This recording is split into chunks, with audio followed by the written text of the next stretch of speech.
Hello, everyone. Welcome to yet another episode of Eloy Friday Talk Show. Here today is Barbara Claire Akello, Team Lead Eloy Africa, and I am really excited to be hosting this talk show. Many a time we do hear people talk about justice. Someone will even say, I want justice, but if you requested them to pin down what justice really means, they will not even give you a clear definition. So to break that down for us today, we have Melinda Etuquetino, our Program Officer, Access to Justice. Welcome, Melinda. Thank you so much, Barbara, for having me on the show. And thank you to Eloy for having me on the show today. My name is Melinda Educate Tino. I am a lawyer by profession and I am the Access to Justice Program Officer at Eloy. Thank you. Thank you too. And I want to thank you so much for accepting to be on our talk show today. So, a lot of people will be talking about justice, even myself. I talk about justice a lot, but I would like to know in simple terms what is access to justice? Access to justice refers to the basic right that the community or people have to either use formal, informal legal ways or legal systems to get us to find a solution to their problems, irrespective of the money that they possess. Thank you. I do understand. So, what would you say are some of the barriers that do prevent people from accessing justice? The barriers are quite many, but I shall categorize them first into three, that's systemic, geographical, and social. Well, now when you divide the three, we have so many that come into play. We have financial barriers, we have long distance to travel for the community to travel to these courts. We have backlog of cases, and we have also ignorance of the law, and ignorance of the law is not a defense. Thank you so much. Wow, that is great to know. So, as Eloy Africa, we do work in communities, we work with vulnerable people, we work with underserved people. How do these barriers affect the vulnerable people as well as the underserved people in the general community? Okay, so we're going to talk about the impact of these barriers to the community. And first of all, when you go back and look at backlog of cases, you find that so many cases at court are being halted or are let me just say staying there for a longer time than presumed. Why? People would say that it's only court that leads to this backlog, but would say it's court, let us say the prisons and also the community at large that leads to this backlog of cases.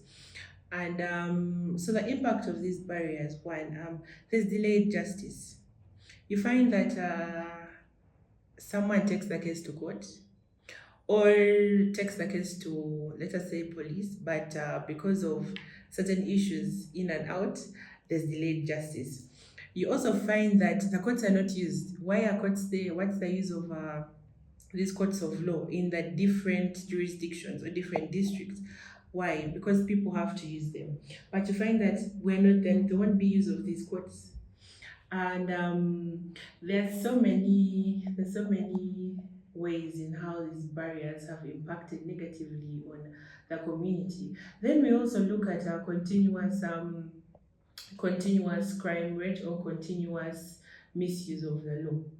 For example, if someone does not go to report to, let us say, the police, you find that this crime will continuously happen in communities because of lack of awareness, or maybe certain, as we say, the barriers. Yes. Thank you so much. Thank you too. So thank you so much, Melinda. That actually brings me to our next question. So how is education important in accessing justice? Thank you so much, Barbara. Education is one of the fundamental human rights in our country, as I say. So when we go to Article 30 of the 1995 Constitution of Uganda, it specifies the need or the right to education. When you look at other let us say, other statutes. We have the African Charter on the Rights and Welfare of a Child. It also specifies the need of education. So how does education try to break the barriers of accessing justice? So one, it helps the community to understand these rights and laws. So many people are ignorant of their rights. Many people are ignorant of what belongs to them. I would say a right belongs to you. So it helps the community to understand their rights and laws, and also it challenges exploitation. So many people are exploited in so many ways. We could see fraud, we could see in even contracts, but it causes awareness, and it helps guide the community on issues relating to exploitation. Then it helps people also navigate the legal system. I could say these are legal jargons or words that are used in law. It helps one to understand how to juggle these words. So I think those are a few of the ways how education can help in breaking these barriers to accessing justice. Thank you so much, Barbara. Wow, thank you so much for that explanation. I believe the young people out there are picking a thing or two, uh, especially when it comes to education in access to justice. So, to bridge the gap on that question, what do you think would be the role of the young person out there in accessing justice?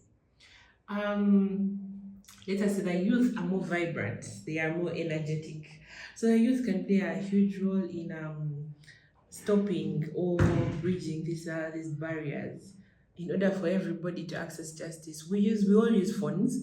We all use phones, which is what we call technology. So the youth can always post on their social media platforms these rights and responsibilities in their social media platforms to cause awareness in their communities. They could actually also make videos that are causing awareness to so many other people in the communities. They could actually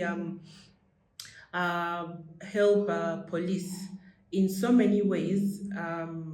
It could just be acquiring knowledge to get to understand that accessing justice is very vital in the country. Thank you. Oh, that is great. So it brings us to our next question. So, what advice would you give to somebody out there who is experiencing injustice and actually does not know where to go?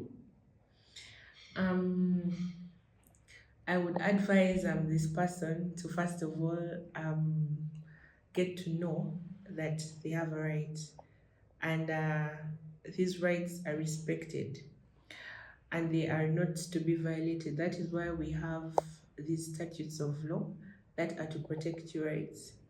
Secondly, I would also let them know that there are so many referrals that they could access. One, the police of Uganda can actually help, can actually assist without taking the case, depending on the gravity of the crime, without taking the case to courts of law. The police could hold peace talks, mediations within the local council, defense, to try to solve these issues within the community, which also leads to harmony and also solves the problem of going to court and spending a lot of money in these court processes. And I would actually also encourage the community um, to watch these podcasts and to watch videos all over the internet that illustrate the need to access justice in the country or amongst themselves, because it would help solve so many issues that would rise or that are still that they are undertaking. Thank you. Thank you so much. So, with that, we do come to the end of our talk show. I want to thank Melinda for gracing this episode of Breaking Barriers to Access to Justice. Thank you for listening. If for more information, please don't hesitate to check out Eloi Africa social media pages and our website as well, Eloi Africa and Eloi USA. You can also send in your donations, apply for volunteering. We are open to receiving more hands to make sure that we serve our communities. We are eagerly waiting for you next Friday for the next episode of Eloi Africa Talk Show. Please like and subscribe to our channels. Thank you so much.